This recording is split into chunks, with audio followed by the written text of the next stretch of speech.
नमस्कार.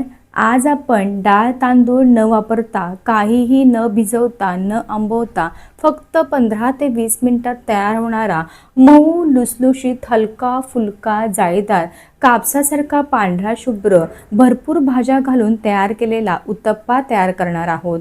बऱ्याच वेळा काय होतं, सकाळी घाई गडबड असते, डब्यासाठी वेगळं असं काय बनवायचं, नाश्त्यासाठी वेगळं असं काय बनवायचं. जर कधी-कधी ना संध्याकाळी 30-30 भाजी-पोळी खाऊनसुद्धा कंटाळा येतो, तर काहीतरी हलकं-फुलकं खावंसं वाटतं, तर महिलांना प्रश्न पडतो वेगळं असं काय बनवावं. तर तुम्ही हा झटपट असा उत्तप्पा तयार करून खाऊ शकता. हा उत्तप्पा तयार करताना मी भरपूर प्रकारच्या वेगवेगळ्या भाज्या घालून तयार केलेल्या असल्यामुळे अगदी पौष्टिक आणि हेल्दी असा तयार झालेला आहे. आणि ना घरात उपलब्ध असलेल्या अगदी मोजक्या 2-3 साहित्यांमध्येच मी हा उत्तप्पा तयार केलेला असल्यामुळे कुणीही आयत्या वेळेस झटपट असा करू शकता, इतका सोपा आहे. चला तर वेळ न घालवता रेसिपीला सुरुवात करूयात. तुम्ही हा उत्तप्पा पाहणा अगदी कापसासारखा मऊ लुसलुशीत हलका फुलका आणि जाळीदार तयार झालेला आहे.